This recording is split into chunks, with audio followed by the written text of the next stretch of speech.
वालेकुम वरहमतुल्लाहि वबरकातुहू। वालेकुम सलाम अल्हम्दुलिल्लाह नहमदुहु व नस्तईनुहु व नस्तगफिरुहु व नु'मिनु बिही व नतवक्कलु अलैहि व नऊज़ु बिल्लाहि मिन शुरूरि अनफुसिना व मिन सय्यिआति अमालिना मन यहदिहिल्लाहु फला मुदिल्ल लहु व मन युद्लिल्हु फला हादिय लहु वनशहदु अन ला इलाहा इल्लल्लाहु वहदहु ला शरीक लहु वनशहदु अन्न मुहम्मदन अब्दुहु व रसूलुहु अम्मा बाद फ़अऊज़ु बिल्लाहि मिनश शैतानिर रजीम बिस्मिल्लाहिर रहमानिर रहीम लक़द मन्नल्लाहु अलल मुअमिनीना इज़ बअस फ़ीहिम रसूला सदक़ल्लाहुल मौलाना अलीयुल अज़ीम व बल्लगना रसूलुहुन नबियुल अमीनुल करीम व नहनु अला ज़ालिका लमिनश शाहिदीन व शाकिरीन वल्हम्दुलिल्लाहि रब्बिल आलमीन।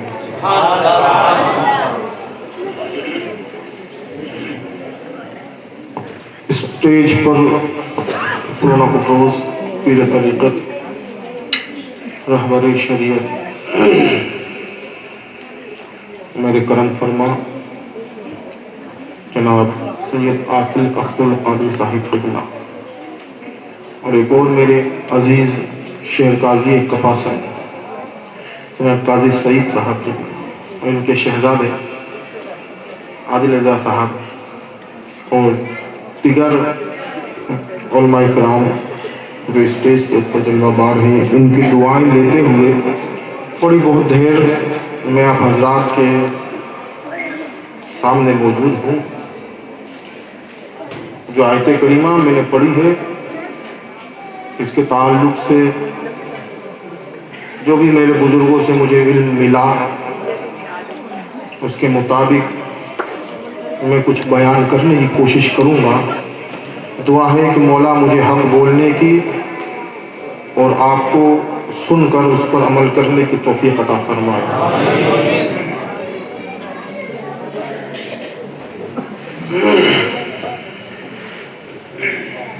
आइए अहले सुन्नत वल जमाअत के तौर-ए-कार के ऊपर अमल पैरा होते हुए उसूल बरकत के लिए हम और आप मिलकर के सबसे पहले आकाए नामदार मदीने के ताजदार दोनों आलम के मालिको मुख्तार हम गरीबों के गमगसार नाइबे परवरदिगार गम्बदे खजरा में आराम फरमाने वाले आका जनाबी अहमदी मुज्तबा मोहम्मद मुस्तफ़ा सल्लल्लाहु तआला अलैहि वसल्लम की बारगाह मुक़द्दसा के अंदर दुरूद पाक का नज़राना अक़ीदत पेश करें और बावाज़ बुलंद पढ़ें अल्लाहुम्मा सल्लि अला सय्यदिना व मौलाना मुहम्मदिन व अला आलि मुहम्मदिन बारिक व सल्लिम सल्लु अलैहि सलातु व सलामुन अलैका या रसूलल्लाह सल्लल्लाहु तआला अलैहि वसल्लम। बड़े लतीफ़ हैं, नाजुक से घर में रहते हैं। बड़े लतीफ़ हैं, नाजुक से घर में रहते हैं और मेरे हुजूर मेरी चश्मे तर में रहते हैं और मेरे हुजूर मेरी चश्मे तर में रहते हैं और हमारे दिल में हमारे जिगर में रहते हैं। हमारे दिल में हमारे जिगर में रहते हैं और उन्हीं के घर हैं ये, उन्हीं के घर हैं ये, वो अपने घर में रहते हैं। उन्हीं के घर हैं ये, वो अपने घर में रहते हैं। और ये वाक़या है कि लिबास बशर भी एक धोखा है। मेरे सरकार को लिबास बशरवी देख करके अच्छे बिगड़ गए, लेकिन शायर क्या कहता है कि ये वाक़या है कि लिबास बशर भी एक धोखा है और ये मौजज़ा है कि लिबास बशर में रहते हैं। ये मौजज़ा है कि लिबास बशर में रहते हैं और मकाम उनका न फर्श ज़मीन न अर्श बरी। मकाम उनका न फर्श ज़मीन न अर्श बरी, वो अपने चाहने वालों के घर में रहते हैं, वो अपने चाहने वालों के घर में रहते हैं। भाई मेरे को तो मोहब्बत की बात करने की आदत है ना, और आज हम उर्से कादरी की महफिल के अंदर हाजिर हैं। और यकीन जानिए आप और हम बड़े खुश नसीब हैं, बड़े खुश नसीब हैं कि ऐसी बाबरकत महफिल हमारे हिस्से में आई। ये महफिलें तो छोटी मोटी महफिलें नहीं हैं, और जिनकी याद में सजाई गई है, जिस घराने के चश्मो चिराग की याद में सजाई गई है, वो घराना भी कोई मामूली घराना नहीं है। मेरे सरकार इरशाद फरमाते हैं कि जिसको अपने रब से अपनी मुरादें मनवानी हो, जिसको अपने रब से अपनी मुरादें पानी हो, वो मेरी अहले बैत के सदक़े में दुआ करे, जो मांगेगा अता कर दिया जाएगा, जो मांगेगा वो अता कर दिया जाएगा। और अभी हम जो यहाँ बैठे हैं, तो ये ना समझिए कि जिसकी याद में हम बैठे हैं वो बेखबर है, बल्कि हमारा तो ईमान है कि वो बाखबर है, वो बाखबर है। और सिर्फ बाखबर ही नहीं है, इतना बाखबर है, इतना बाखबर है कि खुद फरमाते हैं कि जब कोई मुझ पर दुरूद पढ़ता है, जब कोई मुझ पर दुरूद पढ़ता है, तो मैं उस दुरूद पढ़ने वाले को जानता हूं। अब आगे मेरे सरकार इरशाद फरमाते हैं, सिर्फ जानता ही नहीं, ये भी जानता हूं कि मर्द ने पढ़ा है कि औरत ने पढ़ा है। सिर्फ यही नहीं, आगे इरशाद फरमाते हैं कि उसका नाम क्या है ये भी जानता हूं, कि किसका बेटा है किसकी बेटी है ये भी जानता हूं। और इसके आगे फिर और आगे इरशाद फरमाते हैं, ये ना समझो कि तुम कहां से पढ़ रहे हो तो उन्हें पता नहीं है, वो तो खुद फरमाते हैं कि जिस शहर से, जिस नगर से, जिस डगर से, जिस मोहल्ले से, जिस कस्बे से कोई मेरा चाहने वाला मुझ पर दुरूद और सलाम पढ़ता है, तो मैं उस शहर को भी जानता हूं, उस मोहल्ले को भी जानता हूं, उसके घर को भी जानता हूं, उसके घर वालों को भी जानता हूं। मेरा नबी तो बाखबर है, और इतना बाखबर है, इतना बाखबर है, कहते अब्दुल रहमान जामी एक नात लिखी थी आपने, कलाम फारसी का है, अभी वो नात किसी को सुनाई नहीं। दिल में इरादा ये करा कि सबसे पहले ये नात मैं अपने सरकार को सुनाऊंगा। आज जो लोग कहते हैं कि नबी सुनते नहीं, तो मैं तो ये कहता हूं मेरे सरकार तो बिल्कुल सुनते हैं, बिल्कुल सुनते हैं। बस हमारी समाअतों में खराबी है कि हमें उनके जवाब सुनाई नहीं देते हैं, वरना वो तो जवाब देते हैं, वो तो जवाब देते हैं। अब्दुल रहमान जामी ने इरादा किया कि ये नात सबसे पहले मेरे सरकार को सुनाऊंगा। अब देखिए मेरे सरकार कितने बाखबर हैं अपने उम्मतियों के हालात से, कि अभी ये नाते मुबारका किसी को सुनाई नहीं। अब्दुल रहमान जामी ने इरादा किया सरकार को सुनाऊंगा, मदीने का सफर बांधा, सलाहुद्दीन अय्यूबी का जमाना है। आप जानते हैं सलाहुद्दीन अय्यूबी कौन है? कितने जानते हैं आप में से? यही तो हमारी बदनसीबी है। आज रावण के बारे में पूछूंगा तो एक एक बच्चा बता देगा। लंका वालों के लिए, अयोध्या वालों के लिए पूछूंगा तो हमारा एक एक बच्चा बता देगा। वो जिनको अपना आइडियल बनाकर के अपनी जिंदगानियां गुजार रहे हो, जिनके ईमान का ठोर ठिकाना नहीं, जिनके चूल्हे तुम्हारी गाड़ी मेहनत की कमाइयों पर चलते हैं, उनके बारे में सब कुछ बता दोगे। लेकिन ये इस्लाम का इतना बड़ा मुजाहिद, इसकी तारीख से हमारे बच्चे ना आशना है। यही तो हमारी बदनज़री। फिर कहते हैं कि हम परेशान हैं, जमाना हमें ठोकरों पे उछाल रहा है। अगर हमारे अकाबिरीन की तारीख हमें याद होती तो किसी की मजाल न थी कि कोई हमारी इज्जतों को ठोकरों पे उछाल लेता। ये हमारी अपनी खराबियां हैं कि हमने अपने अकाबिरीन की तारीख को भुला दिया है। सलाहुद्दीन अय्यूबी कौन है? बैतुल मुक़द्दस को फतेह करने वाले का नाम सलाहुद्दीन अय्यूबी है,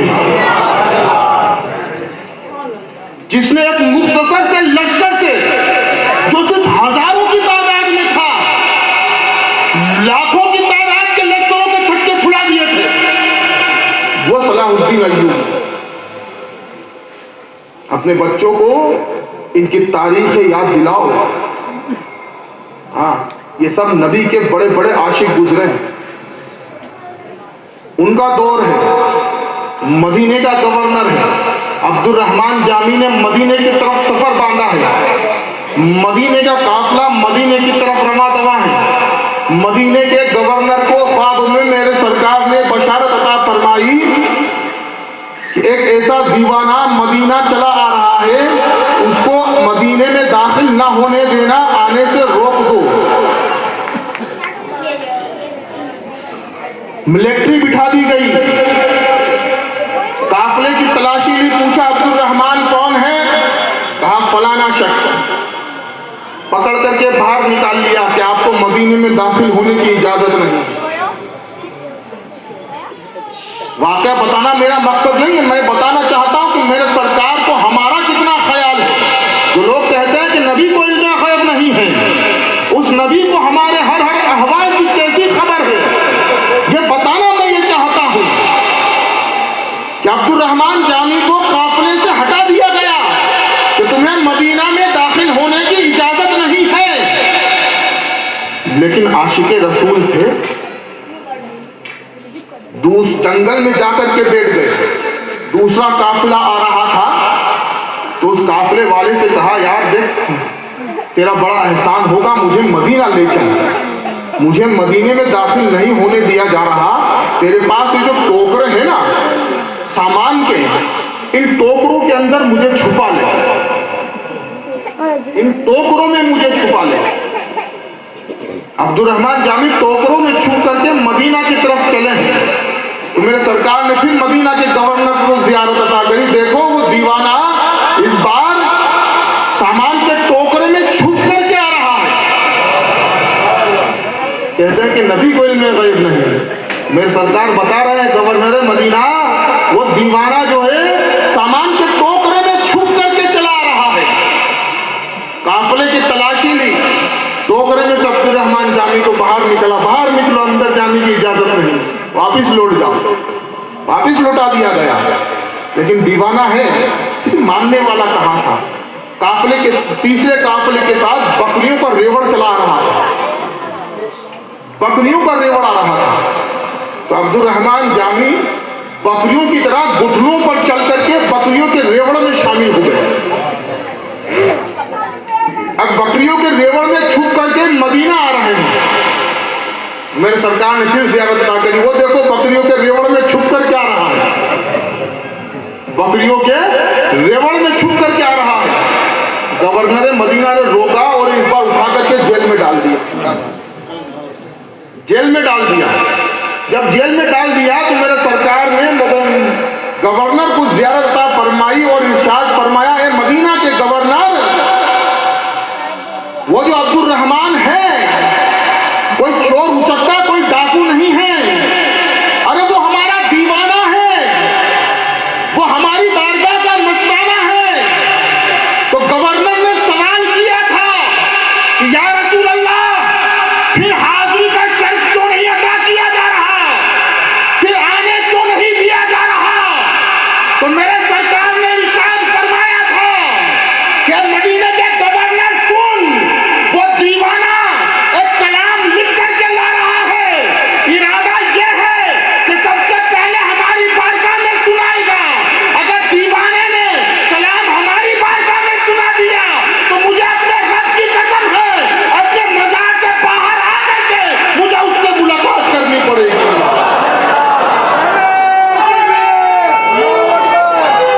मुझे मजार से बाहर आके उससे मुलाकात करनी पड़ेगी।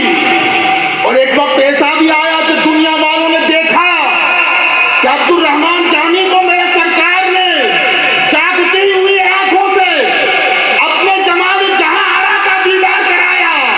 और जमाल जहां आरा का दीदार ही नहीं कराया बल्कि फिर इरशाद फरमाया, जामी जाओ फिर आना लौट करके। जामी बड़े मस्त हो गए। जामी से पूछा, जामी इतने मस्त हो क्यों? हर 1 साल की जिंदगानी का बीमा लेकर के जा रहा हूं। मेरे सरकार ने कहा है, जामी जाओ फिर आना। अब जितने भी साल में आऊं मेरी मर्जी, 1 साल में आऊं, 2 साल में आऊं, 10 साल में आऊं, जब तक वापिस नहीं आऊंगा। जामी अपने अकीदा बता रहे हैं कि जो नबी ने फरमा दिया कि जाकर के वापिस आना, जब तक जितने भी साल में वापिस नहीं पहुंचूंगा तब तक मुझे मौत आ नहीं सकती। हमारे अकाबिरीन का अकीदा था, हमारे अकाबिरीन का अकीदा है।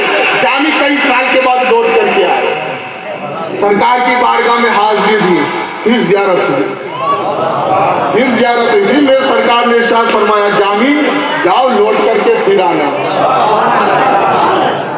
लौट करके फिर आना। कई मर्तबा ऐसा फरमान हुआ बारगाह मुस्तफा से।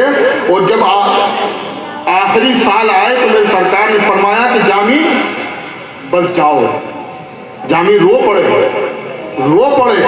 पूछने वाले ने पूछा, जामी हर बार आते हो बड़े खुश खुश होकर के जाते हो, खुश खुश होकर के वापिस आते हो, आज रोते हुए क्यों जा रहे हो?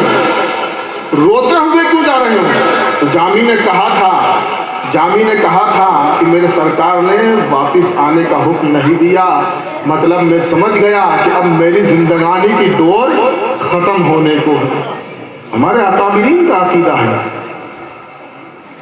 और सरकार दीवाना जिसका फैज यहां लुटा रहे हैं मेवाड़ की सरजमी के ऊपर,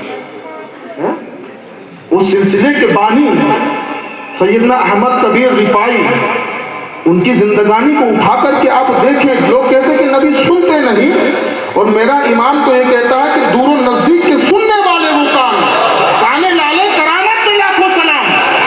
जहां से हम पुकारे वहां वो सुने, मुस्तफा की समाअत पे लाखों सलाम। और जवाब तो वो देते हैं, हमें सुनाई नहीं आता तो खराबी उनमें थोड़ी है, खराबी हमारे कानों में है। वरना तो वो तो जवाब देते हैं ना। सरकार दीवाना जिसका फैज लुटा रहे हैं, उनके तारीख को उठा करके देखो, अपने घर से सलाम करते थे, अस्सलातु वस्सलामु अलैका या रसूलल्लाह, तो मदीने से जवाब आता था वालेकुम अस्सलाम। मदीने से जवाब आता था, अपने घर पर सुना करते थे। एक दिन मदीना पहुंच गए, रोज़ा रसूल पर जाकर के सलाम किया, अस्सलातु वस्सलामु अलैका या रसूलल्लाह। जवाब जब आया वालेकुम अस्सलाम, तो सरकार अहमद कबीर रिफाई रहमतुल्लाह ताला अलैहि ने अर्ज किया बारगाह रसूल के अंदर कि या रसूलल्लाह, ये प्यारी आवाज तो मुझे अपने घर पर ही आया करती थी, आज सिर्फ आवाज सुनने के लिए नहीं आया, इस आवाज वाले का दीदार करने के लिए भी आया हूं। आका अपना दीदार भी तो करा दे। जब मेरे रसूल के शहजादे ने इतना अपने जद्दे करीम की बारगाह में अर्ज किया था, तारीख रिफाई को उठा करके देखे, उस वक्त जितने औलिया मौजूद थे तमाम ने देखा था कि आका की कब्र मुबारक शक हो गई, और मेरे आका ने सरकार सैयदना अहमद कबीर रिफाई से मुसाफा करने के लिए अपने दोनों हाथ अपनी कब्र से बाहर निकाल दिए। अभी तो मेरे इमाम ने कहा कि या रसूलल्लाह, तू जिंदा है वल्लाह, तू जिंदा है वल्लाह। मेरे इमाम ने बिना देखे थोड़ी कहा है, मेरे इमाम ने तो देखने के बाद कहा है, देखने के बाद में कहा है। सबसे पहले सिद्दीक अकबर का अकीदा देखा था।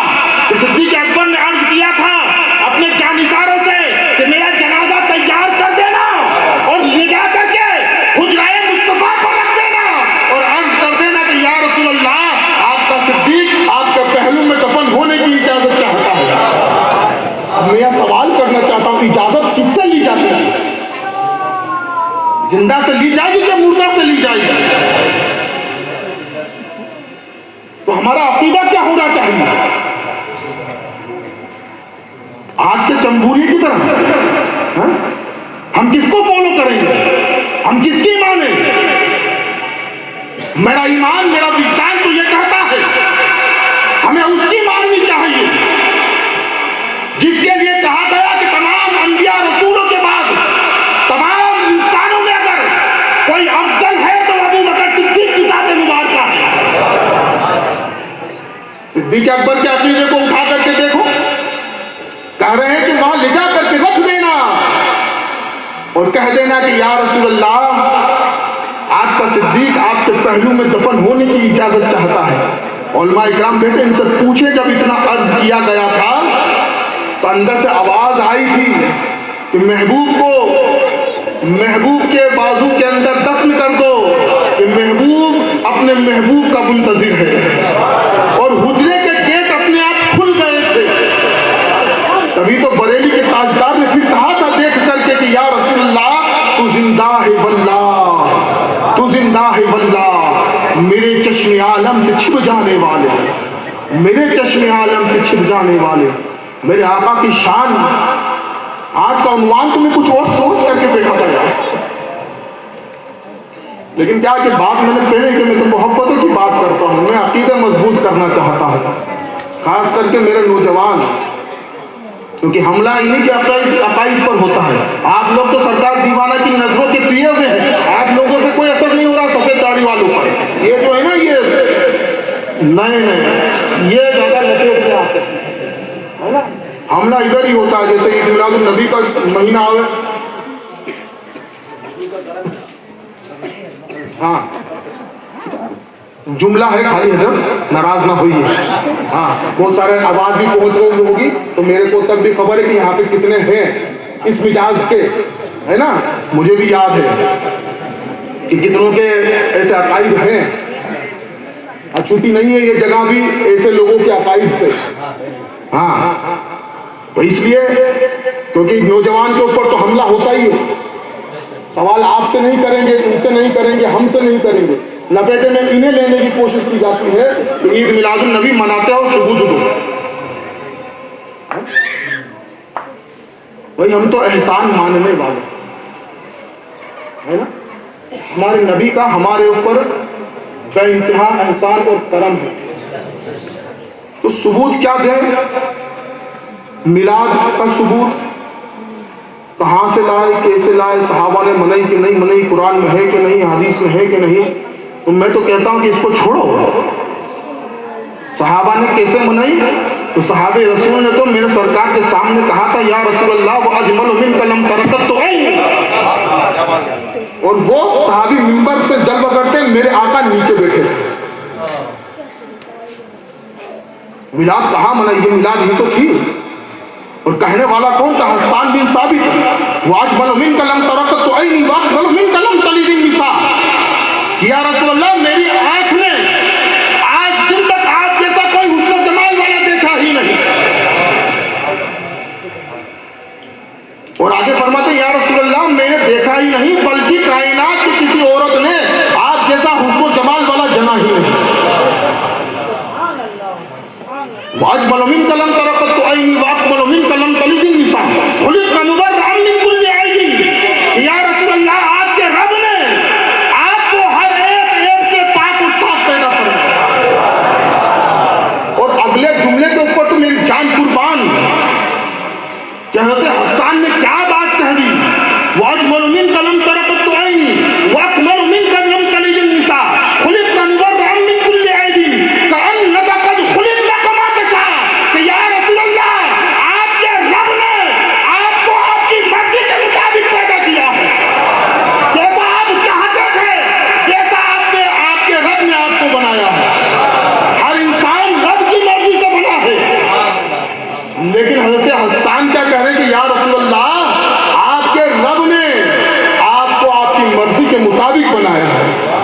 मिलाद नहीं तो क्या? इससे बड़ी और कोई मिलाद का सबूत चाहिए? मैं कहता हूं मिलाद किसको मनाना चाहिए? इस पर सुन लो आप, मिलाद किसको मनाना चाहिए? जो एहसानमंद है, जो अपने नबी को एहसान, अपने नबी के एहसान को मानता है, कि हमारे ऊपर हमारे नबी का एहसान है, हर उस इंसान को मिलाद बनाना चाहिए। हर उस इंसान को मिलाद मनाना चाहिए। मिलाद का सबूत कहाँ, ये बात छोड़ो, मिलाद के फजाइल सुनो। आज हम यहाँ इकट्ठा होकर के बैठे हैं ना, तो हम बड़े किस्मत वाले, बड़े खुश नसीब हैं। आज सबसे पहले इस मिलाद के ताल्लुक से उस अजीम हस्ती का फरमान आपको सुनाऊं, जिसका जिक्र मैंने अभी छोड़ दिया था, कि जिसके ताल्लुक से मेरे सरकार ने इरशाद फरमाया था कि अगर किसी को जीते जी जन्नती इंसान की ज़ियारत करनी हो, तो सहाबा ने पूछा था, या रसूल अल्लाह, वो खुश नसीब है कौन कि जिसको जीते जी जन्नत की बशारतें दी जा रही है? तो मेरे आका ने फरमाया था, जिसको जीते जी किसी जन्नती को देखना है तो वो मेरे अबू बकर को देख लो, मेरे अबू बकर को देख लो।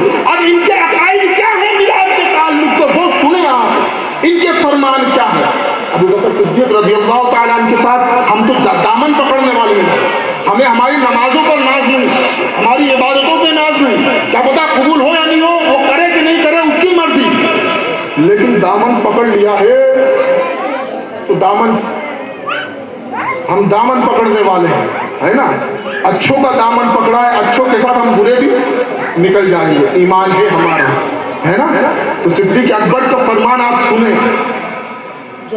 नबी के यार इस मिलाद के ताल्लुक से क्या इरशाद फरमाते हैं। आप इरशाद फरमाते हैं कि जिसने सरकार की मिलाद के ऊपर 1 दिरहम खर्च किया, 1 दिरहम खर्च किया, कल जन्नत के अंदर मेरे साथ ऐसे जाएगा कि जैसे मेरे हाथों की ये दोनों उंगलियां मिली हुई। मेरा फरमान नहीं है, नबी के यार गार का फरमान है कि जिसने आका की मौलूद की खुशी के अंदर, मेरे सरकार की आमद की खुशी के अंदर 1 दिरहम खर्च किया, जन्नत में मेरे साथ ऐसे जाएगा जैसे मेरी 2 उंगलियां मिली हुई। आओ उमर फारूक आजम की बारगाह के अंदर आ जाओ, उमर फारूक आजम से पूछा, उमर फारूक आजम आप कुछ फरमा दें, आप कुछ फरमा दें। तो उमर फारूक आजम ने इरशाद फरमाया कि जिसने नबी पाक की मौलूद की खुशी के अंदर 1 रुपया खर्च किया, गोया उसने इस्लाम को जिंदा कर दिया। कैसे कैसे फजाइल है, लोग सबूत मांगने पे तुम इसकी फजीलतें सुन लो यार, हम तो फजीलतें मानने वाले हैं, फिर उसके बाद फैसला आपको करना है, और जो एतराज करते हैं उनको सुनाना है कि हम किसकी मानेंगे, हमें किसके नक्शे कदम पर चलना है। कि नबी के यार गार कहते हैं मेरे साथ जन्नत में रहोगे, उमर फारूक आजम कहते हैं कि इस्लाम को जिंदा कर दिया। आओ उस्मान गनी की बारगाह के अंदर आ जाओ, सरकार उस्मान गनी इरशाद फरमाते हैं जिसने नबी की खुशी की मौलूद की खुशी के अंदर मिलाद को सजाया, सुनने सुनाने का माहौल पैदा किया, गोया वो जंग बद्र और हुनैन के शुहदा की तरह। ये फजाइल मिलाद के हैं जो हम यहाँ इकट्ठे हुए हैं। और मौलाए कायनात अली शेर खुदा की बारगाह के अंदर जब हम पहुंचते हैं, हमने उनसे पूछा मौलाए कायनात जरा आप भी बता दें। आप इरशाद फरमाते हैं कि जो मिलाद सुनने सुनाने का जिसने जो सबब बना, जिसने नबी की याद के अंदर मिलाद को सजाया, महफिल को सजाया, आगे इरशाद फरमाते हैं कि ईमान के ऊपर उसका खात्मा होगा और बेहिसाब जन्नत में दाखिल कर दिया जाएगा। हसन बसरी की बारगाह में आ जाओ, आप कहते हैं कि अगर मेरे पास पहाड़ों के बराबर सोना चांदी होता तो मैं आका की मिलाद के ऊपर सब खर्च कर देता। इमाम जलालुद्दीन सुयूती की बारगाह के अंदर आ जाओ, आज हम जो यहाँ बैठे हैं ना, अब इसकी फजीलत सुन लो। इमाम जलालुद्दीन सुयूती लिखते हैं कि जिस मोहल्ले में, जिस शहर में, जिस कस्बे में, जिस गांव के अंदर नबी का मिलाद पाक होता है, नबी की मौलूद मनाई जाती है, नबी की आमद की खुशियां मनाई जाती है, उस जगह पर रब के नूरानी फरिश्तों का नुज़ूल होता है। पूछा गया नाजिल होके करते क्या है, नाजिल होके करते क्या है? तो जलालुद्दीन सुयूती ने लिखा है कि रब की नूरानी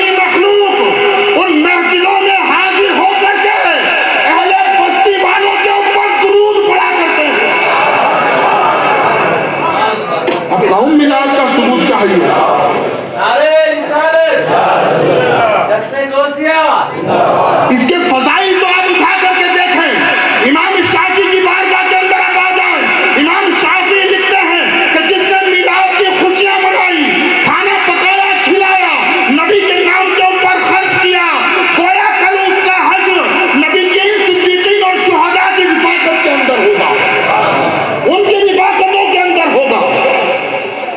कैसे कैसे फजाइल है। मिलाद किसको मनाना चाहिए, ये फैसला आपको खुद को करना है। रब ने हमें इतनी नेमतें दी हैं, लेकिन कभी किसी नेमत का एहसान नहीं जतलाया। लेकिन हमारे नबी की क्या शान है, जब अपना महबूब हमारे दरमियान में भेजा तो अपने महबूब के मबऊस करने का एहसान जतलाया जा रहा है। हमें याद दिलाई जा रही है कि मेरे महबूब की उम्मत, तुम्हारे रब ने तुम्हारे ऊपर बड़ा एहसान किया है। क्या एहसान किया कि मौला आंख दी, ये एहसान किया, ज़बान दी, ये एहसान किया, हाथ पैर दिए, ये एहसान किया, ख्वाबा खूबसूरती का मुजस्समा बनाया, क्या ये एहसान किया? तो रब कहता है ये एहसान तो मैंने तुम्हें गिनाया ही नहीं। तो हमने पूछा मौला एहसान कौन सा याद दिला रहा है? तो रब कहता है मैंने अपना महबूब तुम्हारे दरमियान में पैदा किया, अपने महबूब की पैदाइश का एहसान याद दिला रहा हूं कि मेरा तुम्हारे ऊपर बड़ा एहसान है। हर उस बच्ची को मेरी आका की मिलाद मनाना चाहिए सबसे पहले, जिसको अरब के मुआशरे के मुताबिक पैदा होते ही उसका अपना बाप जिंदा दफना दिया करता था। ये मेरे आका का एहसान है कि आज ये बच्चियां इज्जत की जिंदगानियां बसर कर रही हैं। वरना तो अरब के माहौल को आप उठा करके देखें, अरब की तारीख को उठा करके देखें। बड़ी जिम्मेदारी के साथ बोल रहा हूं। सहाबे रसूल ने बारगाह मुस्तफा में अर्ज करी कि या रसूल अल्लाह, मुझे अपनी जिंदगानी के दो वाक़ियों के ऊपर, एक वाक़े के ऊपर बड़ी हंसी आती है, एक वाक़े के ऊपर बड़ा रोना आता है। मेरे आका ने पूछा जरा ये बता किस पे हंसी आती है? कहा या रसूल अल्लाह, जब ज़माना जाहिलियत था, जब मैं कुफ्र पर था, तो मेरा तिजारत का कारोबार था। एक दिन मैंने तिजारत का सफर बांधा, तो मैंने सोचा अपने खुदा को वहां लाऊंगा पास, तो अपने खुदा को अपने साथ ले चलूं। तो एक बड़ी चट्टान का मैंने खुदा तैयार करा और उसको उठाने लगा। तो फिर जब जैसे ही उठाया तो मन में अंदर से आवाज आई कि इसको मेरा बोझ उठाना चाहिए, ये तो खुद ही इतना भारी है कि मैं खुद इसके बोझ के तले दब करके मर जाऊंगा। तो मैंने उसको एक तरफ पटक दिया, क्योंकि अपने खुदा से मोहब्बत थी, सफर पे जाना था, खुदा को साथ ले जाना था। तो मेरे घर के अंदर जौ थी, मैंने जौ का आटा पीसा और उसी का खुदा बनाया, उसी का खुदा बनाया और उसी को साथ लेकर के चल दिया। या रसूलल्लाह, एक वक्त ऐसा भी आया कि मेरे पास तमाम खाने पीने की अशिया खत्म हो गई। अब मेरा ध्यान बार बार मेरा खुदा की तरफ जा रहा था। करूं तो क्या करूं? कुछ टाइम तक तो अपनी भूख को बर्दाश्त किया, लेकिन जब भूख बर्दाश्त से बाहर हो गई तो मेरे अंदर से आवाज आई, मेरा खुदा आज मेरे काम नहीं आएगा तो फिर कब काम में आएगा? मैंने उसकी रोटी गूंदी और बना करके खा गया। तो आका जब ये वाकया मुझे याद आता है तो मुझे बड़ी हंसी चलती है। जब मेरे सरदार ने पूछा वो दूसरा वाकया कौन सा है जिसको याद करके तू बड़ा रोता है? मेरी माँ बहने सुना वो कर्ज की दास्तान को। मैंने जुमला कहा ना, हर उस बेटी को मेरे नबी का एहसान मानना चाहिए, हर उस बेटी को अपने नबी का मिलाद मनाना चाहिए। जिसको जीने का हक दिया है तो आमना के लाल ने दिया है, आमना के लाल ने दिया है। सहाबे रसूल आका की बारगाह में अर्ज कर रहे हैं कि या रसूल अल्लाह, उस वाक़े को मैं जब याद करता हूं तो मेरी रातों की नींदें हराम हो जाती है, मैं रातों को सो नहीं सकता, मेरी आंखों से आंसू जारी हो जाते हैं। मेरे आका ने पूछा जरा बता तो सही मामला क्या है, किस चीज को याद करके तू रोया करता, कौन सी दर्द भरी दास्तान तुझे रुला देती है? तो उस सहाबी रसूल ने अर्ज किया था कि या रसूलल्लाह, ज़मानाए कुफ्र के अंदर मैं अपने कबीले का सरदार था। मेरे कबीले के अंदर 70 घरों की बस्ती थी। और कभी ना कभी हर घर के अंदर बच्चियां पैदा हुई। क्योंकि मैं कबीले का सरदार था तो मैंने अपनी जिम्मेदारी समझी अरब के दस्तूर के मुताबिक, तो मैंने हर घर में पैदा होने वाली बच्चियों को अपने हाथ से जिंदा दफनाया।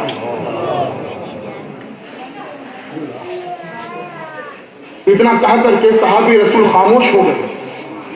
मेरे आका ने इरशाद फरमाया, इतनी बच्चियां तूने दफना दी, फिर रोना किस बात पे आता है तुझे? तो अर्ज करने लगा कि या रसूल अल्लाह, जब तक दूसरों की बच्चियां दफनाता रहा तब तक मुझे कोई फर्क ना पड़ा, लेकिन आका मेरा काम तिजारत का था और जब मैं तिजारत पे रवाना हुआ तो मेरी बीवी हामिला थी चंद महीनों की, और मुझे तिजारत के सफर से आने के अंदर कई साल का 4-5 साल का अरसा बीत गया था। और जब मैं अपने घर पर पहुंचा और मैंने अपने घर पर के दरवाजे पर दस्तक दी तो एक खूबसूरत सी 4-5 साल की बच्ची ने मेरे घर का दरवाजा खोला। मेरे नबी के एहसान को याद कर, तो लोग कहते हैं नबी की मिलाद क्यों मनाएं, मेरे आका की शफ़क़तों को याद करें। साहबी रसूल अर्ज़ करते हैं कि या रसूल अल्लाह, और तारीफ के अंदर उस बच्ची का जो हुलिया बयान किया गया, आपने देखिए बारबी डॉल आप अपने छोटे छोटे बच्चों को खेलने के लाके देते हैं, भूरी भूरी आंखें, मंजरी आंखें, भूरे भूरे बाल, सफेद जिल्द। तारीख में उस बच्ची का वो हुलिया बयान किया गया, इतनी खूबसूरत, इतनी खूबसूरत। उस 5 साल की बच्ची ने दरवाजा खोला तो मैंने उस बच्ची से पूछा, तू कौन? कहने लगी, मैं इस घर के मकान के मालिक की बेटी हूं। तो उस बच्ची ने उल्टा सवाल किया कि आप कौन? कहा, मैं इस मकान का मालिक। तो सहाबी रसूल कहते हैं कि या रसूल अल्लाह, वो बच्ची अब्बू अब्बू कह करके मेरे सीने से चिपट गई, मेरे सीने से लिपट गई। मुझे भी थोड़ा लाड आया, मैं अंदर गया, मैंने अपनी बीवी से पूछा ये क्या माजरा है? बीवी ने कहा, जब आप गए थे तो आपको याद है मैं हामिला थी, आप 5 साल के बाद आए तो ये आपकी शहजादी, ये आपकी बच्ची। बाप के तेवर बदल गए। कबीले का सरदार था तो कबीले वाले मुतालबा करते, आज तेरे घर के अंदर भी बच्ची है, इसको भी दफना। 1-2 साल का अरसा उसने उस बच्ची की परवरिश में गुजार दिया। अर्ज करते हैं कि या रसूल अल्लाह, मुझे इस वक्त के अंदर अपनी बच्ची से बेइंतहा मोहब्बत हो गई, लेकिन कबीले का दस्तूर था। तो एक दिन मैंने अपनी बीवी को कहा कि पास के कबीले के अंदर तेरी बेटी की और हमारी दावत है, इसको तैयार कर दे, खूबसूरत लिबास पहना दे, सजा दे और सवार दे, और इसको मेरे साथ रवाना कर दे। और बीवी ने जब ये जुमले सुने तो उसकी आंखों में आंसू आ गए। वो जान गई कि आज मामला कुछ गड़बड़ है, मामला कुछ गड़बड़ है। बच्ची को तैयार तो कर दिया बड़े गमगीन दिल से, और जब चौखट पर आई तो अपने शोहर को मुखातिब होकर के कहा था, ए शोहर मन, ये अमानत है, इसको बर्बाद मत कर देना। वो बच्ची भी ये जुमले सुन रही है। अब बच्ची बाप के कांधों पर सवार होकर के रास्ता तय कर रही है। थोड़ी दूर पहुंची तो बच्ची अपने बाप की बारगाह में अर्ज कर रही कि अब्बू जान, आप मुझे कांधे पर उठाते उठाते थक गए होंगे, आप मुझे नीचे उतार दें, आपका हाथ पकड़ करके मैं चलना चाहती हूँ, मैं आपको तकलीफ नहीं देना चाहती। बाप ने उस बच्ची को नीचे उतारा कांधों से, उंगली पकड़ करके लेकर के चला। चंद कदम चला था तो बच्ची ने कहा कि अब्बू, जिस कबीले की आप बात कर रहे थे, ये रास्ता तो उस कबीले को नहीं जाता, ये रास्ता तो उस कबीले को नहीं जाता, आप किधर लेकर के चल रहे हैं, किधर लेकर के चल रहे हैं? बाप ने कोई जवाब नहीं दिया। फिर आका की बारगाह में अर्ज करते हैं कि या रसूलल्लाह, मैं जंगल बियाबान के अंदर अपनी बच्ची को लेकर के पहुंचा और अपने हाथ से गड्ढा खोदने लगा। अपने हाथ से गड्ढा खोदने लगा तो मेरी बच्ची ने देखा कि सूरज सर पर है, तो अपनी छोटी सी चुन्नी दे करके मेरे सर के ऊपर कभी छांव करती थी। मेरे नबी के एहसान को याद करो, फिर कहना कि हम नबी की मिलाद क्यों मनाएं हैं? मैं तो नबी के एहसान याद दिला रहा हूं आपको, मैं नबी के एहसान याद दिला रहा हूं कि मेरे माथे पर पसीना आ जाता तो मेरी छोटी सी बच्ची अपने रुमाल से मेरे पेशानी के पसीने को साफ कर रही थी। एक वक्त ऐसा भी आया कि मेरी दाढ़ी के अंदर मिट्टी लग गई तो अपने नन्हे नन्हे हाथों से मेरी दाढ़ी को साफ कर रही थी और कहती थी कि अब्बू आप थोड़ा आराम कर लें, इस गड्ढे को मैं थोड़ा खोद देती हूँ। तो अपने नन्हे नन्हे हाथों से वो गड्ढा खोदने लगती, गड्ढे की मिट्टी निकालने लगती। या रसूलल्लाह, उसे क्या मालूम था कि ये गड्ढा, ये कब्र उसी के लिए तैयार की जा रही है। अल्लाह। साहबे रसूल ने अर्ज की कि या रसूलल्लाह, जब गड्ढा खुद करके तैयार हो गया तो मैंने उस बच्ची को उठाया और उस गड्ढे के अंदर पटक दिया और मिट्टी डालना शुरू कर दी।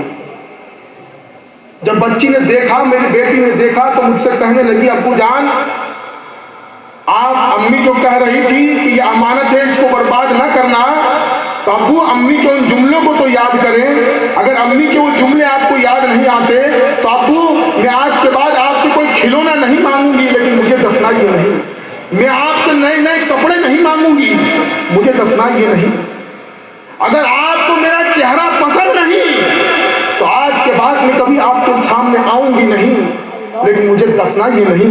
वो सहाबी रसूल अर्ज करते हैं कि या रसूलल्लाह, जब उस बच्ची को मैं इतना दफना चुका कि उसके दोनों हाथ बाहर थे और सिर्फ चेहरा दिख रहा था, तो मैं नीचे झुका आखिरी मिट्टी का डालने के लिए, तो उसने देखा कि मेरी दाढ़ी के ऊपर मिट्टी लगी थी, पेशानी पे पसीना था।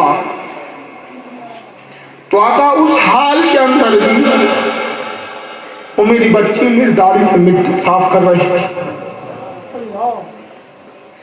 मेरी पेशानी के पसीने को साफ कर रही थी।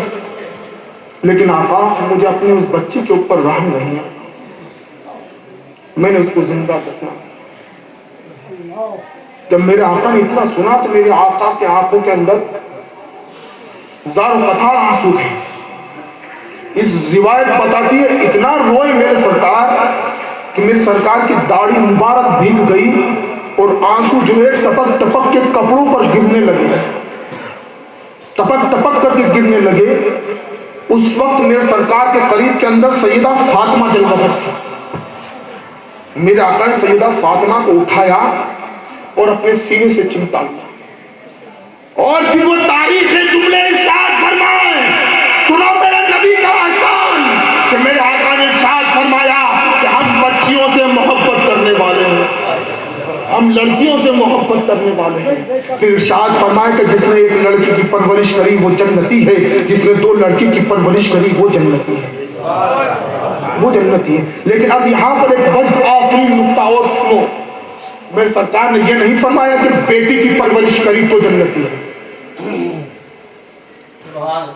मेरे सरकार ने फरमाया जिसने एक लड़की की परवरिश की। मेरे सरकार जानते थे कोई बच्ची यतीम भी होगी तो भाई परवरिश करेगा। मेरे सरकार जानते थे कोई लड़की यतीम होगी तो चचा भी परवरिश करेगा।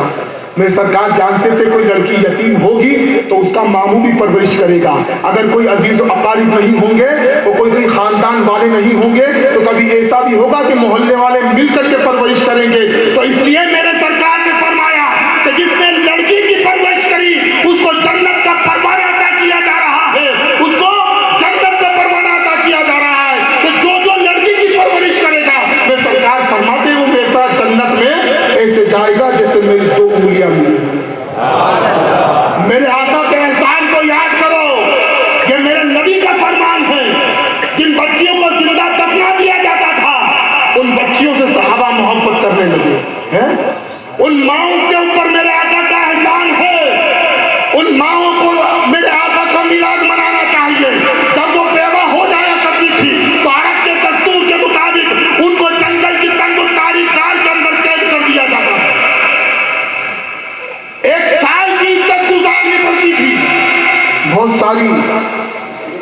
बेवाएं तो इसी गम के अंदर, उसी गार के अंदर मर जाया करती थी। लेकिन ये मेरे आका का एहसान है। और जब उसकी इद्दत पूरी हो जाया करती थी तो जिस बेटे को उसने अपने शिकम से चना है वही उसको अपनी मिल्कियत बना करके रख लिया करता था। अल्लाहू अकबर। उसको अपनी मिल्कियत बना के रख लिया करता था, अपनी लोंडी बना करके रख लिया करता था। लेकिन ये मेरे सरकार का करम है, मेरे सरकार का करम है कि जन्नत को ला करके अर्शे मोहल्ला से खींच करके माँ के कदमों में लाकर डाल दिया कि हर बेटे, हर औलाद की जन्नत उसके माँ के कदमों के अंदर है। ये मेरे सरकार का एहसान है। इसीलिए कहता हूँ कि हर माँ को मेरे आका का मिलाद मनाना चाहिए। उन बेवाओं को याद करो जिनके समाज के अंदर कोई इज्जतें नहीं थी। मेरे सरकार ने सबसे पहला निकाह सैयदा खदीजतुल कुबरा रज़ियल्लाहु तआला अन्हा से करके बेवा औरतों को समाज के अंदर मकाम अता फरमाया। ये मेरे सरकार का एहसान है। और ज़ईफ़ उम्र वालों, अपने मुक़द्दर के ऊपर नाज करो। आज लोग कहते हैं नबी का मिलाद क्यों मनाते हो, उमर फारूक आज़म का ज़माना है। सुनो सुनो, मेरे सरकार का एहसान तो उमर फारूक आज़म का ज़माना है। खिलाफत के काम से उमर जल्दी जल्दी चले जा रहे हैं, साथ में और दूसरे सहाबा भी हैं।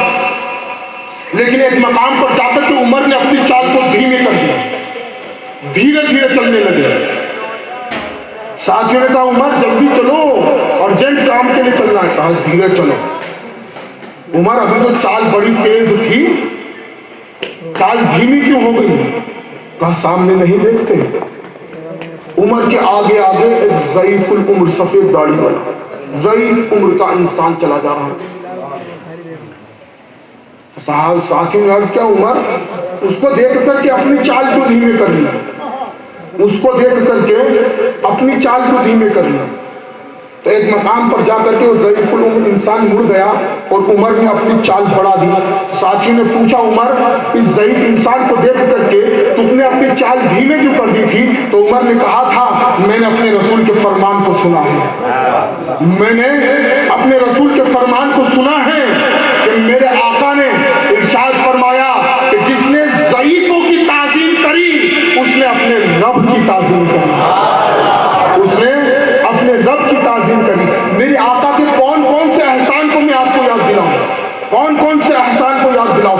मेरे आका हमसे कैसी मोहब्बत करते हैं। आज हमने गैरों को अपना आइडियल बना लिया, फिल्मी दुनिया वालों को अपना आइडियल बना लिया है? बनाया ना।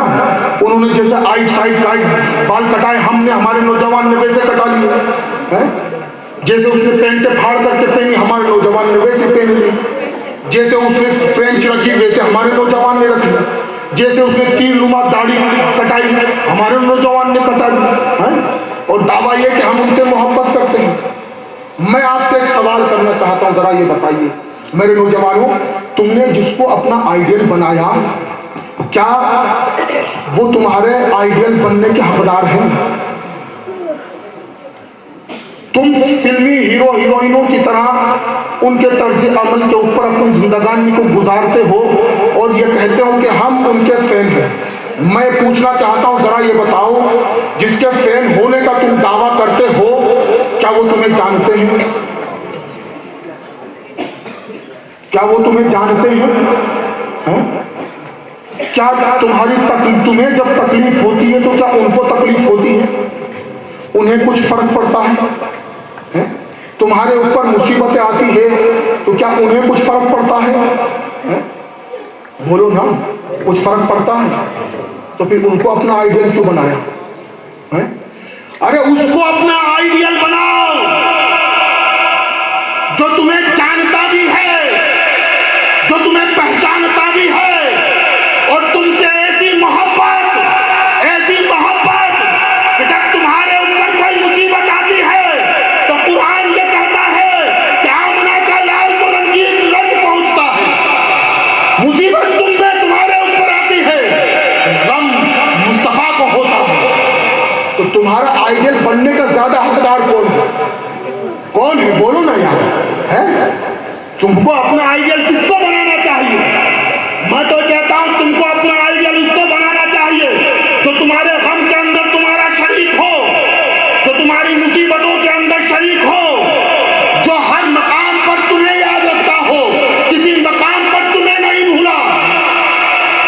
ये हीरो हीरोइन से पूछ लो, अपने बारे में कहेंगे हम नहीं जानते इनको, वो तो हमारे फैन है।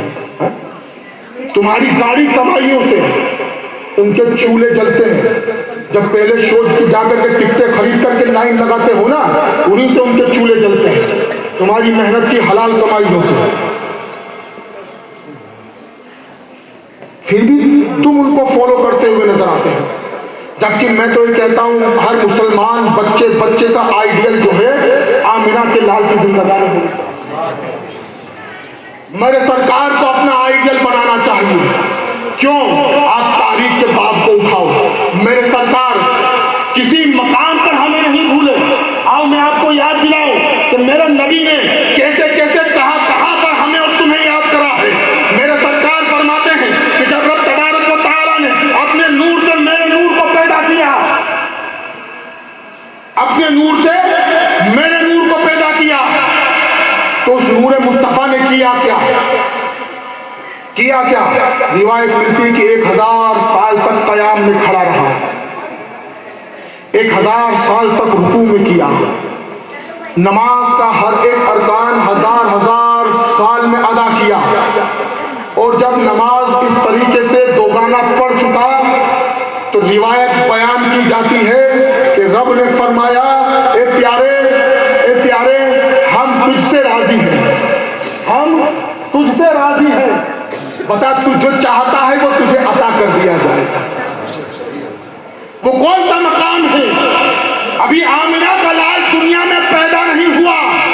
रब फरमा रहा है, प्यारे जो तू मांगेगा तुझे अता कर दिया जाएगा।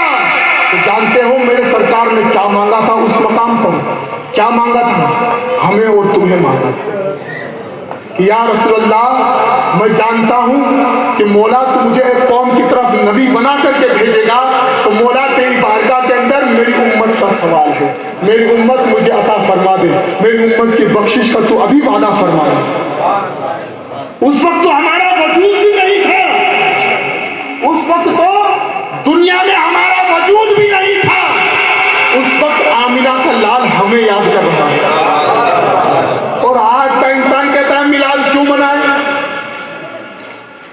आज हम यहां याद करते हैं, तकलीफ उससे होती है। हमारे आमिना के लाल ने तो वहां याद किया जहां कुछ ना था, है? जहां सिर्फ रब की जात थी और बनने वाले नूर मुस्तफा की जात थी। वहां मेरा रसूल हमारा जिक्र कर रहा है, हमें याद कर रहा है। अब बताओ कि अब भी अपने नबी की याद नहीं मनाओगे? है क्या आप भी अपने आका की याद नहीं मनाओगे? अपने आका के एहसान को नहीं मानोगे? मेरे आका दुनिया के अंदर जलवा कर हुए, रिवायत सुनते हो ना, आते ही सबसे पहले क्या काम करा? सजदा जमीन पर किया, अपनी पेशानी को सजदे पर रखा। रिवायतों में क्या बयान किया जाता है? क्या मेरे रसूल ने, क्या आमिना के लाल ने सुभान रब्बियल आला की सदा दी थी? नहीं। उलमा इकराम से पूछो, सदा दी थी रब्बे हबली उम्मती, कि मौला मेरी उम्मत को बख्श दे। अब भी कहो क्या नबी की मिलाद, नबी की याद नहीं मनाओगे? नबी की याद मनाने को शिर्क व बिदअत और हराम तस्लीम करोगे? हैं? किस मकाम पर हमारा नबी हमें भूला है बताओ जरा। आप मेराज की रात में आ जाओ, मेराज की रात में आ जाओ, जिब्रील अमीन सवारी लेकर के हाजिर है। बुराक के ऊपर मेरे आका ने कदम बढ़ाया, आंखों से आंसू आ गए, आंखों से आंसू आ गए। जिब्रील ने अर्ज किया कि या रसूलल्लाह, आज तो खुशी की रात है, आज तो मसरत की रात है, आज तो शादमानी की रात है, आज तो रब से मुलाकात की रात है। आका आज आंखों में आंसू क्यों है? तो मेरे आका ने जानते हो क्या इरशाद फरमाया था जिब्राइल से? जिब्राइल से मेरे सरकार ने इरशाद फरमाया था कि जिब्राइल जरा ये बता, आज तो तू मेरे लिए बुराक की सवारी लेकर के हाजिर है ना? मेरे लिए बुराक की सवारी लेकर के हाजिर है, लेकिन जरा ये बता, जब मैदान महशर के अंदर पुल सिरात के ऊपर से मेरी उम्मत का गुजर होगा तो उनके लिए क्या इंतजाम होगा?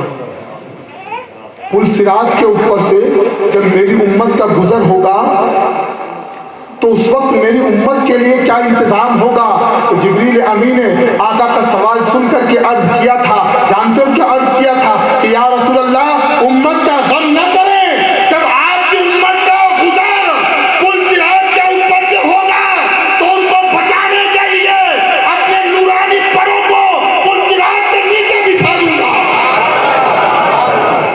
नबी का एहसान है कि जिब्राइल वादा कर रहा है कि या रसूल अल्लाह उनको बचाने के लिए अपने नूरानी परों को पुल सिरात के नीचे बिछा दूंगा। क्या आप भी आमना के लाल को अपना आइडियल नहीं बनाओगे? क्या आप भी उनकी याद से अपने दिल को नहीं जगमगाओगे? अब आओ मौत के मंजर को जरा देखो। मलकुल मौत रूह कब्ज करने के लिए मेरे आका की हाजिर है ना। उस वक्त किसी को कुछ, हमें तो कुछ होश रहता है नहीं रहता ना, मौत जा करने के आलम है। लेकिन जब मौत का फरिश्ता मेरे आका की रूह कब्ज करने के लिए हाजिर हुआ तो मेरे आका ने सवाल किया था, मलकुल मौत जरा ये बता रूह किस तरीके से कब्ज करता है? तो उसने क्या अर्ज किया था कि या रसूल अल्लाह रूह इस तरीके से कब्ज करता हूं कि जैसे मिसाल देने वालों ने मिसाल दी है कि रेशम की चुन्नी को कांटेदार दरख्त पर डाल दिया जाए और फिर उसको उलझा करके खींचा जाए तो चुन्नी कैसी तार तार होकर के बिखर जाती है। बस ऐसी तकलीफ के साथ मैं इंसानों की रूह को कब्ज करता हूं। मेरे आका की आंखों में आंसू आ रहे हैं। मेरे सरकार ने अगला सवाल क्या किया जानते हैं? मेरे सरकार ने पूछा, मलकुल मौत जरा ये बता क्या मेरे उम्मतियों की भी रूह इसी तरीके से कब्ज करेगा? मेरा नबी उस वक्त भी हमें नहीं भूला, हमें नहीं भूला, पर आज हम हमारे नबी की सुन्नतों को भूले बैठे हैं। हीरो हीरोइन ने जैसे दाढ़ी रखी वैसे हमने दाढ़ी रख ली। मेरे आका कहे दाढ़ी रख लो तो हमने तो दाढ़ी रखी, दाढ़ी रखने की सुन्नत मेरी सरकार की है। मेरे आका ने कहा सुन्नती लिबास पहनो है तो हम वो तो नहीं पहनते। लेकिन आज सितम बालाए सितम ये अगर गर्लफ्रेंड कह दे कि 1 महीने के इत्तिकाफ में बैठ जाओ, हमारा नौजवान 2 महीने के इत्तिकाफ में बैठ जाएगा। क्यों? गर्लफ्रेंड ने कहा ऐसा कपड़ा पहन लो तो फौरन पहन लेगा। क्यों? गर्लफ्रेंड ने कहा है। ये गर्लफ्रेंड जो है ना कब्र की मंजिल में भी काम में नहीं आएगी, मैदान महशर में भी काम में नहीं आएगी। सबसे पहले तुम्हें देख करके भागेगी मैदान महशर से। अभी मैदान महशर में लेकर के चल रहा हूँ, जाकर नहीं कहा सुनो। अभी तो आप सरकार ने जब मलकुल मौत से पूछा बता मेरी उम्मत की रूह किस तरीके से कब्ज करेगा, तो मौत के फरिश्ते ने कहा था या रसूल अल्लाह आपकी उम्मत की रूह भी इसी तरीके से कब्ज करूंगा। तो मेरे आका ने इरशाद फरमाया जरा ठहर जा, अपनी रूह कब्ज करने की तुझे इजाजत नहीं दूंगा। क्यों नहीं दूंगा? कि जब तक अपनी उम्मत का मामला अपने रब से हल ना करूंगा। उस वक्त भी हमारा ख्याल हमको याद कर रहा है, हमारा नबी है, हमारा नबी हमको याद कर रहा है यार। तो रब की बारगाह में मेरे मुस्तफ़ा ने क्या अर्ज किया था जानते हो? रब की बारगाह में अर्ज किया था अपना कि लाल ने के मौला मौला कयामत तक आने वाली मेरी उम्मत की मौत की सख्ती मौला तू मुझे दे दे और मेरे उम्मतियों को मौत की सख्ती से आजाद कर दे। मौला जब तक तू वादा न करेगा तब तक अपनी रूह कब्ज करने की इजाजत न दूंगा। तो पैगाम आया था मेरी उम्मत का गुजर होगा, रब्बे सल्लिम उम्मती की सदाएं दे रहा होगा कि मौला मेरे उम्मती को सलामती के साथ में पुल सिरात से गुजार दे,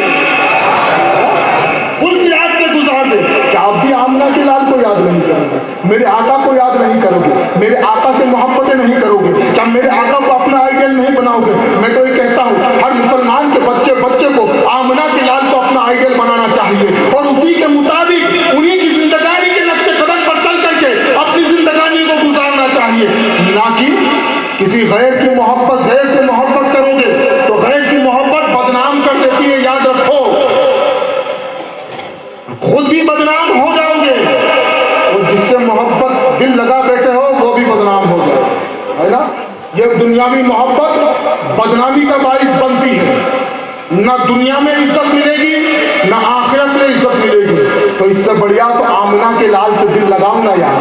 आमना के लाल से दिल लगाओगे तो दुनिया में भी इज्जत मिलेगी, आखिरत के अंदर भी इज्जत मिलेगी। सिर्फ इज्जत ही नहीं मिलेगी, जिसने आमना के लाल से दिल लगाया है कसम खुदा की जमाने के ताजदार बन करके चमके हैं। सिद्दीक अकबर की जिंदगानी को देखो, उमर फारूक आजम की जिंदगानी को देखो, उस्मान गनी की जिंदगानी को देखो, मौलाए कायनात की जिंदगानी को देखो, गौसे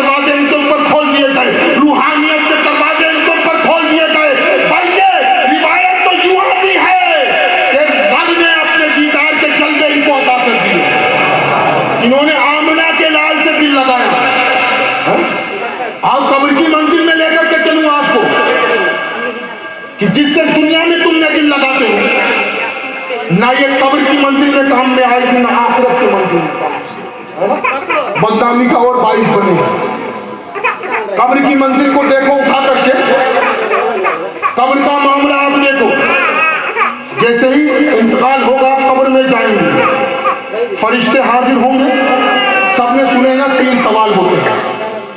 लेकिन आप हदीसों की किताब उठा करके देखें, उसके अंदर सिर्फ 1 सवाल का जिक्र है। होंगे तो 3 ही,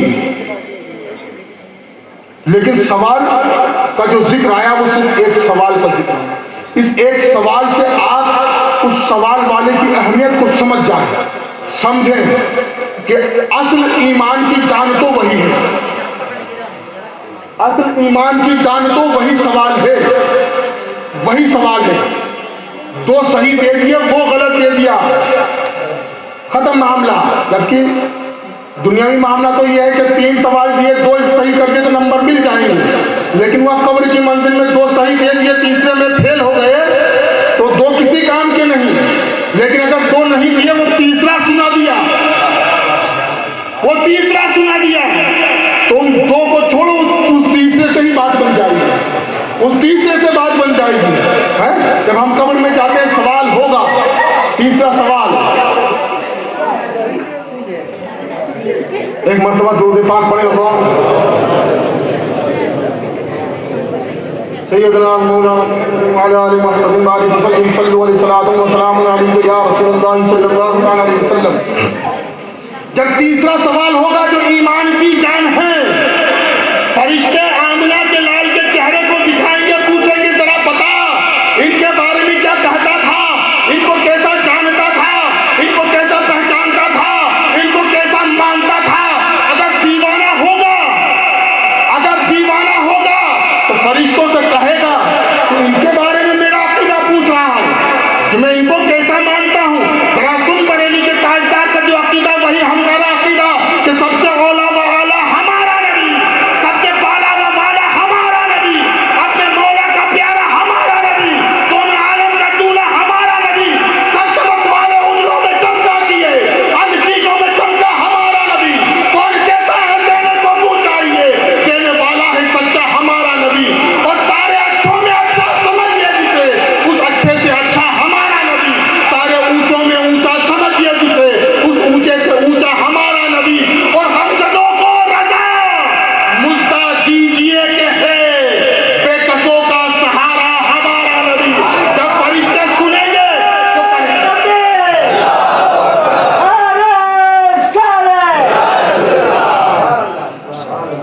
जब फरिश्ते सुनेंगे तो कहेंगे छोड़ दो, छोड़ दो, ये तो आमना के लाल का दीवाना है, ये तो आमना के लाल का दीवाना है।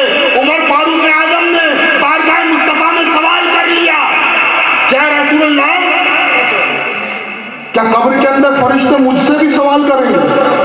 कितना कॉन्फिडेंस था कि मेरी जन्नत पक्की है ना, कितना कॉन्फिडेंस कि जन्नत की बशारत दी हुई है मेरे सरकार ने, है ना। फिर भी सवाल करेंगे या रसूलल्लाह, कितने कॉन्फिडेंस है, क्या फरिश्ते कब्र में मुझसे भी सवाल करेंगे? आज गौसे आजम की एक रिवायत है कि सरकार गौसे आजम ने कब्र के अंदर फरिश्तों से सवाल कर लिए थे। तो बदअकीदा बिदअत जाता है कि रिवायत कहां से ले आए, रिवायत कहां से ले आए। मैं कहता हूं उमर फारूक आजम की जिंदगानी देखो और फरमाने मुस्तफा सुनो। मैं सरकार ने इरशाद फरमाया, उमर तुम्हारे साथ कब्र के अंदर मामला उल्टा होगा, उल्टा होगा। तो दीवानों के हाल है ये जिन्होंने आमना के लाल से मोहब्बत करी है, दीवानों के हाल है। पूछा या रसूलल्लाह उल्टा कैसे होगा? तो मेरे आका ने इरशाद फरमाया, जब तुम्हें कब्र में रखा जाएगा तो फरिश्ते जब आएंगे तो फरिश्तों के सवाल करने से पहले उमर तू फरिश्तों से सवाल कर लेगा, तू फरिश्तों से सवाल कर लेगा। बोलिए आप, उमर फारूक आजम की शान, फरिश्तों से सवाल कर लेगा। और आखिरी सवाल, फरिश्ते जब तुझसे मेरे बारे में पूछने लगेंगे तो उस सवाल से पहले तू फरिश्तों से सवाल कर लेगा, फरिश्तों जरा ये बताओ तुम्हारा नबी कौन है, तुम्हारा नबी कौन है? तो फरिश्ते कहेंगे अरे छोड़ो इसे, ये आमना के लाल का गुलाम है। और ये कहते ही बात बन जाएगी, ये कहते ही बात बन जाएगी। और जब उमर फारूक आजम का विसाल हो गया तो उसके बाद आपके शहजादे ने आपको ख्वाब में देखा, ख्वाब में देखा। तो आपके शहजादे ने पूछा था अब्बा मामला क्या हुआ? कहा वही हुआ जो आमना के लाल ने कहा था, फरिश्तों आए, फरिश्ते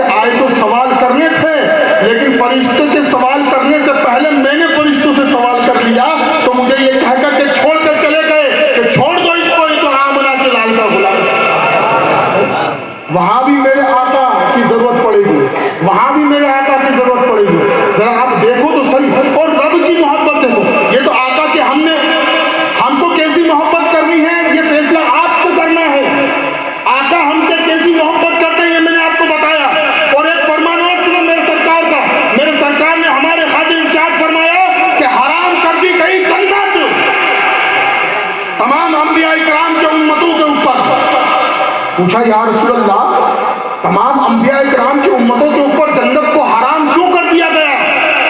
तो मेरे आका ने क्या इरशाद फरमाया जानते हो? क्योंकि मेरे आका हमसे मोहब्बत करते हैं। ये और बात है कि हमें वैसी मोहब्बत है कि नहीं क्या पता, भटक जाते हैं, कोई सवाल करे तो फौरन भटकते हैं। अपने अकीदे को मजबूत करो, अपने अकीदे को मजबूत रखो।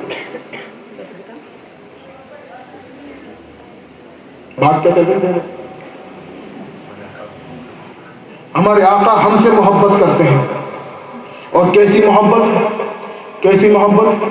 मैदान महशर, मैदान महशर, ये तो हमारी आका की हमसे मोहब्बत। मेरे सरकार फरमाते हैं कि हराम कर दी गई जन्नत तमाम अंबिया इकराम की उम्मतों के ऊपर। पूछा गया या रसूल अल्लाह क्यों हराम कर दी गई?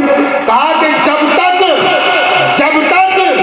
मेरी उम्मत जन्नत में ना दाखिल हो जाएगी उस वक्त तक किसी नबी रसूल की उम्मत को जन्नत में कदम रखने की इजाजत नहीं होगी।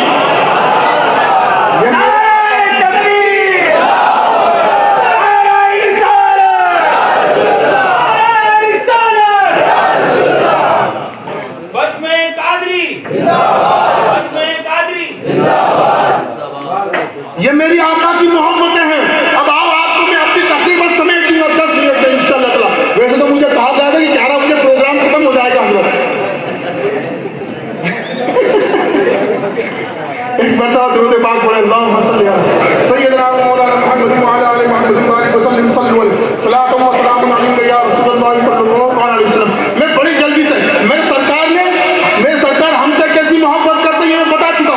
अब आओ उस अजीम हस्ती की बारगाह में लेकर के चलता हूं कि हमारे अलावा वो अजीम हस्ती भी है जो अपने महबूब से बेइंतहा मोहब्बत करती है, बेइंतहा मोहब्बत करती है, जिसकी मोहब्बत की वजह से फरमाया कि मूसा अगर मेरा महबूब नहीं होता तो मैं तुझे भी पैदा नहीं करता, जमीन को पैदा नहीं करता, आसमान को पैदा नहीं करता, जमीन को पैदा नहीं करता, समा को पैदा नहीं करता, मट्टी को पैदा नहीं करता, मकान को पैदा नहीं करता। और फिर आगे इरशाद फरमाया मूसा अगर मेरा महबूब ना होता तुझे भी पैदा नहीं करता और अपने रबूबियत का भी इजहार नहीं करता। आमना के लाल से मोहब्बत करने वाली इस अजीम हस्ती का नाम है हमारा रब। हमारा रब कैसी मोहब्बतें करता है अपने महबूब से, अंदाज देखे। कहीं कुरान में फरमा रहा ला उक़सिमु बिहाज़ल बलद व अंत हिल्लुम बिहाज़ल बलद, कसम खा रहा है रब। और एक दौर तो ऐसा आया कि जब कुछ दिन के लिए मेरे सरकार के ऊपर वही का नुज़ूल रुक गया तो मुशरिकीन ने मेरे सरकार की बारगाह में ताना दिया कि इनका रब तो इन्हें भूल गया, इनका रब तो इन्हें भूल गया। तो मेरे आका तक जब ये बात पहुंची तो मेरे सरकार के दिल को बड़ी तकलीफ पहुंची।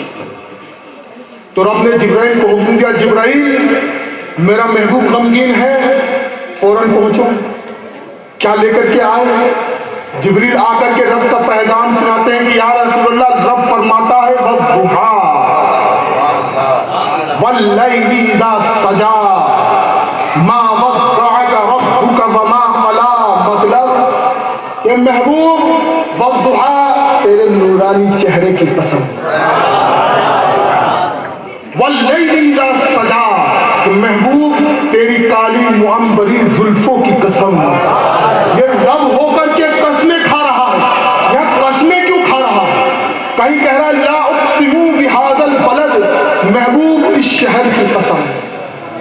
कहीं मेराज में जिस बुराक पर चले थे उस बुराक के कदमों से जो मिट्टी उड़ी थी रब उस मिट्टी की कसम खा याद दिला रहा है, उस मिट्टी की कसम खा रहा है। कहीं मेरे रसूल की बात की कसमें खा रहा है। ये कसमें क्यों खाई जा रही है? ये कसमें क्यों खाई जा रही है? ये कसमें खा करके रब अपनी मोहब्बतों का इजहार कर रहा है। आजकल जब हमारा कोई यार हमसे रूठ जाए तो हम कहते हैं ना, कोई बात हो जाए तो यार मेरी माँ की कसम, मेरे बाप की कसम, ऐसा मेरे नहीं करते हैं ना। क्यों करते हैं? ताकि वो राजी हो जाए, वो राजी हो जाए, है ना। तो रब बद्दुआ कह करके महबूब को राजी कर रहा है, बद्दुआ कह करके महबूब को राजी कर रहा है। गोया बताना ये चाहता है कि खुदा की रजा चाहते हैं तो आलम और खुदा चाहता है रज़ाए मोहम्मद।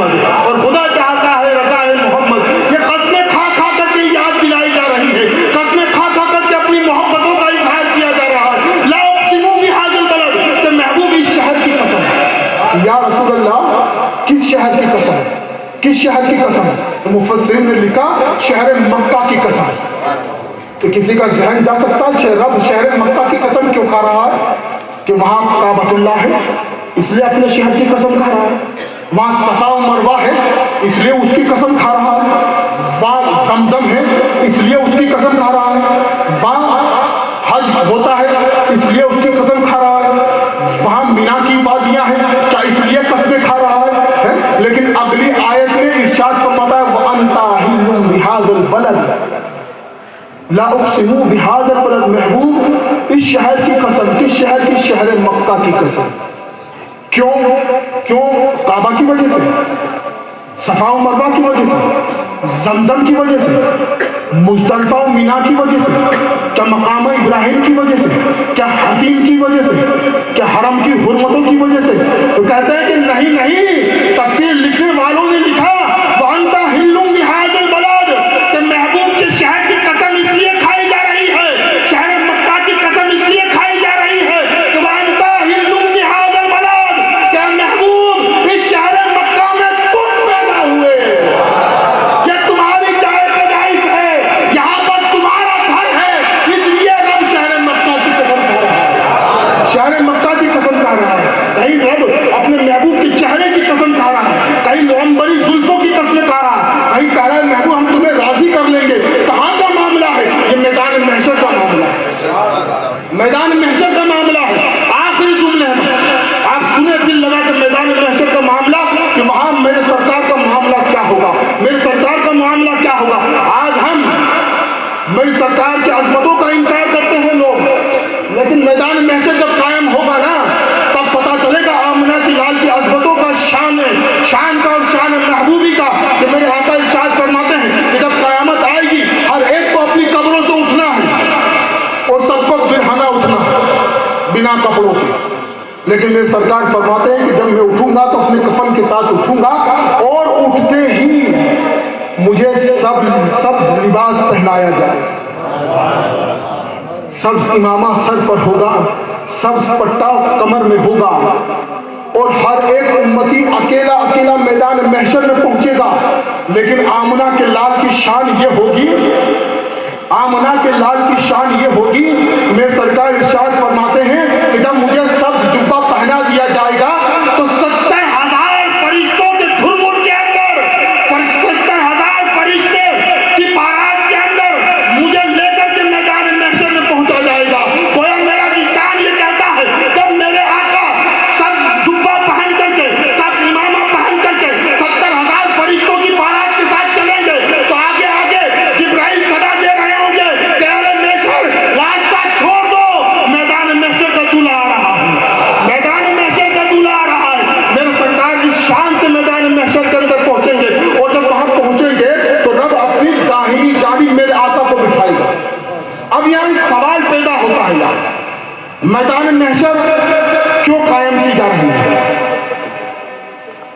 मैदान महशर क्यों कायम की जा रही है? क्या हिसाबों किताब के लिए? एक तरफ तो हम कहते हैं हमारा रब कादिर मुतलक है, हमारे हर छोटे बड़े आमाल को जानता और पहचानता है ना, तो फिर कब्र के अंदर ही क्यों हमारा फैसला नहीं कर दिया गया कौन जन्नती कौन दोज़खी? कब्र के अंदर ही फैसला कर देना चाहिए था। ये मैदान महशर बर्पा करने का की वजह क्या है? मैदान महशर को बर्पा करने की वजह क्या है? तो उस्ताद ज़मन ने ना जाने कहाँ बैठ करके एक शेर लिखा था। सरकार आला के छोटे भाई अल्लामा हसन रज़ा खां फाज़िल बरेली, हमने आलम ख्याल के अंदर उनका दामन पकड़ लिया। उस्ताद ज़मन जरा ये तो बता दें, आप भी तो आशिक़ रसूल है, मैदान महशर क्यों कायम की जा रही है? क्या रब कब्र के अंदर ही जन्नती और दोज़खी का हिसाब नहीं कर सकता था? तो कहा कर सकता था। तो फिर हमने सवाल किया मैदान महशर क्यों? तो आपने सिर्फ एक शेर कहा, एक शेर कहा कि फकत इतना सबब है बज़्म इनक़ाद महशर का, कि बस इतनी सी वजह है महशर पैदा करने।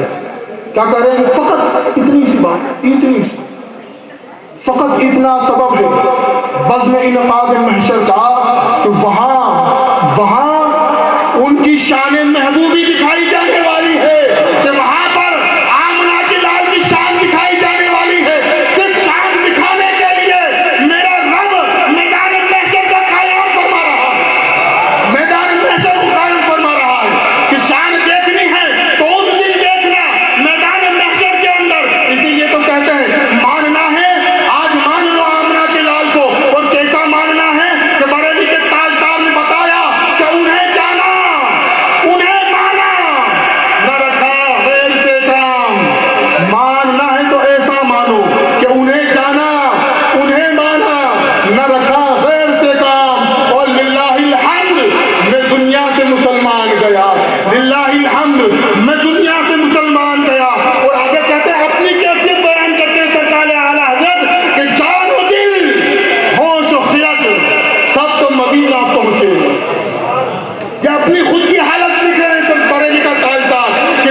होश भी आपके कुर्बान, खिरत भी आपके कुर्बान, जानो दिल होश और खिरत सब तो मदीना पहुंचे। अरे तुम नहीं चलते रजा, ये सारा तो सामान गया। तुम नहीं चलते रजा, ये सारा तो सामान गया। अब आखिरी जुमले सुनिए, जब बख्शिश का मामला शुरू होगा, बख्शिश का मामला शुरू होगा, तमाम उम्मतें इकट्ठा होगी, नफ्सी नफ्सी का आलम होगा, हिसाब किताब नहीं हो रहा होगा, तो तमाम के तमाम इकट्ठा होकर के आदम की बारगाह के अंदर पहुंचेंगे। आदम की बारगाह में अर्ज करेंगे, आदम आप तो तमाम औलादे इंसानी के बाप हैं।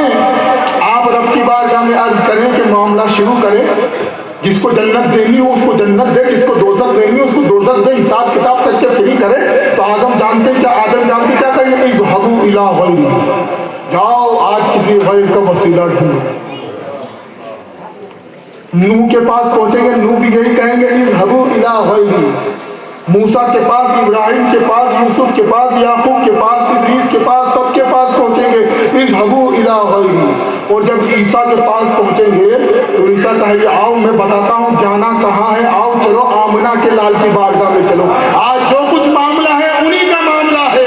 जब सरकार की बारगाह में पहुंचेंगे, सरकार से अरीज़ा पेश करेंगे तो सरकार कहेंगे, अनाल हाँ मैं हूँ, आ जाओ तमाम उम्मतों को लेकर के।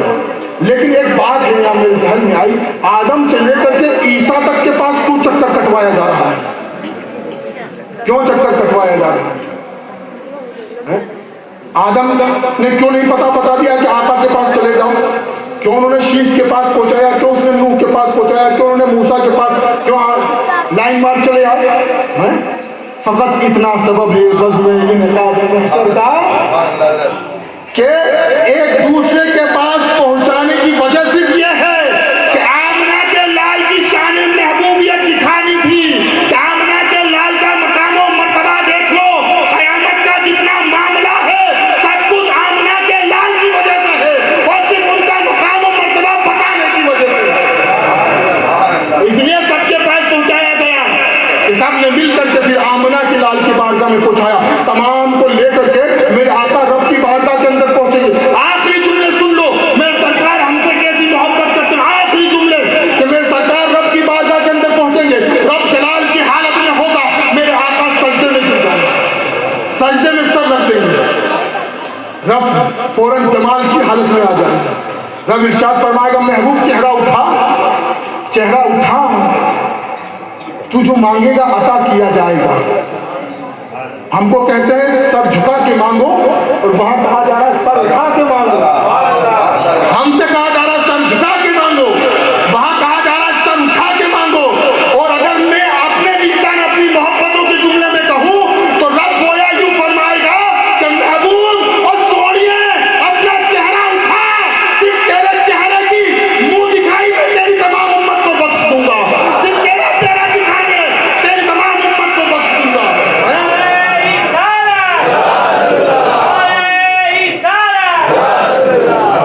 मेरे आका सर को उठाएंगे, बख्शिश का मामला शुरू होगा, रब का वादा याद दिलाएंगे। मौला तूने कहा था राजी कर लूंगा, हम कहेंगे आका कब राजी होंगे? आवाज आएगी महबूब अब तो हो गए। मेरे आका कहेंगे मौला अभी थोड़े और हैं, थोड़ा लम्हा और गुजरेगा, फिर रब की बारगाह से आवाज आएगी महबूब अब तो हो गए। आका कहेंगे मौला अभी थोड़े और हैं, फिर आवाज आएगी थोड़ी देर बाद महबूब अब तो हो गए, फिर अर्ज करेंगे मौला अभी थोड़े और हैं। तो हमने अर्ज किया कि या रसूल अल्लाह कब पूरे होंगे? तो सरकार आमना के लाल ने इरशाद फरमाया कि मुझे मेरे रब की कसम, जब तक अपने तमाम उम्मतियों को बख्शवा ना दूंगा तब तक अपने रब से राजी रहूंगा। जब तक मेरा एक उम्मती जन्नत में दाखिल ना हो जाएगा तब तक अपने रब से राजी नहीं होऊंगा। ये आमना के लाल की हमसे मोहब्बत है और ये रब का एहसान है कि उसने हमें सरापाए खूबसूरती का मुजस्समा बनाया, लेकिन किसी चीज का एहसान नहीं जतलाया। एहसान हमें याद दिलाया जा रहा है तो सिर्फ इस बात का कि रब ने हमारे दरमियान में अपना महबूब पैदा किया। अस्तगफिरुल्लाह मिन कुल्ली ज़ंबिन व अतूबु इलैह। रब तबारक